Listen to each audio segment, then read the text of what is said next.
Assalamualaikum warahmatullahi wabarakatuh. Jadi pada kesempatan kali ini saya mau bercerita tentang Kesultanan Bima, salah satu kerajaan Islam penting yang ada di Indonesia bagian timur. Jadi Kesultanan Bima ini terletak di bagian timur Pulau Sumbawa, tepatnya di wilayah Nusa Tenggara Barat.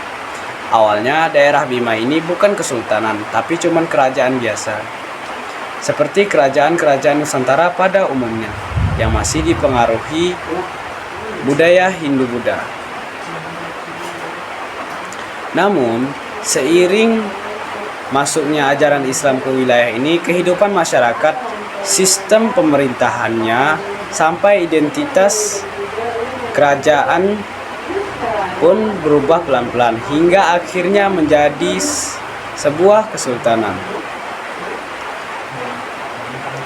Islam sendiri masuk ke Bima melalui para ulama dari Makassar.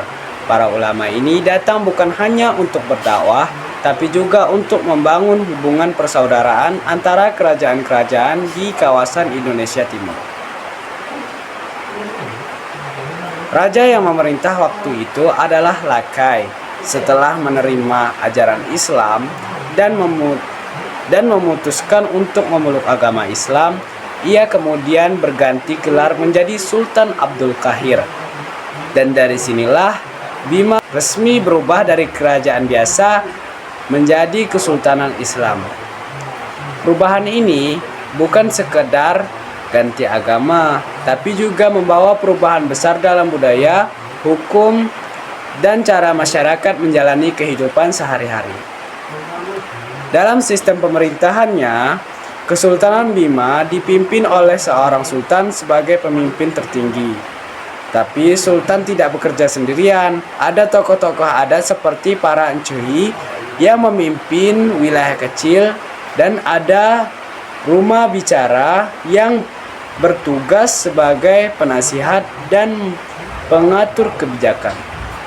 Dan juga gelarang yang bertugas menjalankan aturan di masyarakat. Uniknya, hukum yang dipakai di Bima saat itu adalah gabungan dari adat Embejo yang sudah ada sejak lama dengan ajaran Islam yang baru masuk.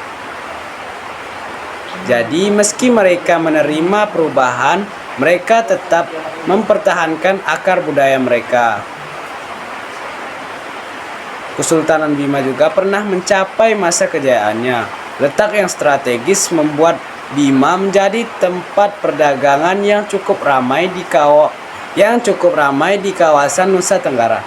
Banyak pedagang yang keluar masuk baik dari Makassar, Goa maupun dari wilayah lain di Nusantara. Barang-barang dagangan yang terkenal dari Bima antara lain kuda Bima yang terkenal kuat, kain tenun, kayu, madu, dan beberapa hasil alam lainnya. Karena aktivitas perdagangan yang terus berkembang, Bima jadi makin terkenal dan punya hubungan baik dengan kerajaan-kerajaan tetangga. Namun, perjalanan sejarah tidak selalu mulus.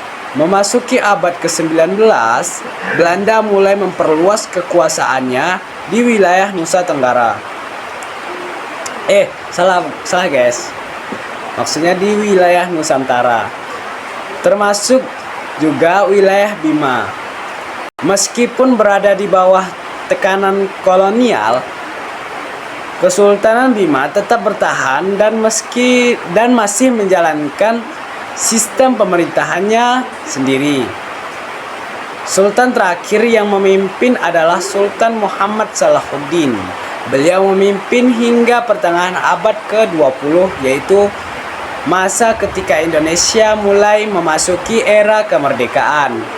Salah satu hal yang menarik dari Kesultanan Bima adalah warisan budayanya yang masih bisa kita lihat sampai sekarang. Istana Asih Embejo yang dulu menjadi pusat pemerintahan kesultanan masih berdiri dan saat ini digunakan sebagai museum untuk menyimpan berbagai peninggalan sejarah. Bahasa Bima, adat istiadat, pakaian tradisionalnya, hingga tradisi keagamaannya masih terus dijaga oleh masyarakat sampai hari ini. Selain itu, ada juga naskah-naskah kuno dan aksara Embojo yang menjadi bukti sejarah betapa majunya administrasi dan budaya literasi Kesultanan Bima pada masa itu. Walaupun kesultanannya sekarang sudah tidak lagi berfungsi seperti dulu, nilai-nilai budaya dan warisan sejarahnya tetap hidup. Masyarakat Bima masih sangat bangga dengan identitas Embojo yang mereka miliki. Banyak peneliti dan sejarawan yang masih mempelajari sejarah Kesultanan Bima karena memang perannya cukup penting dalam perkembangan Islam di wilayah Indonesia Timur. Jadi, secara singkat tetapi lengkap, Kesultanan Bima adalah sebuah kerajaan Islam di timur Pulau Sumbawa yang awalnya merupakan kerajaan biasa setelah Islam masuk dan Raja Lakai memeluk Islam hingga bergelar Sultan Abdul Qahir. Kerajaan ini berkembang pesat dengan sistem pemerintahan yang memadukan adat dan syariat. Kesultanan Bima pernah berjaya sebagai pusat perdagangan kuda, kain, madu, dan kayu. Meski menghadapi masa kolonial, kesultanan tetap bertahan hingga era kemerdekaan dan sampai sekarang warisannya masih hidup dalam bentuk istana, adat bahasa, dan tradisi yang tetap lestari di masyarakat Bima. Sekian penjelasan dari saya mengenai Kesultanan Bima ini. Semoga bisa menambah wawasan kita semua tentang sejarah Nusa Tenggara. Baiklah, saya akhiri dengan wabillahi taufiq wal hidayah. Wassalamualaikum warahmatullahi wabarakatuh.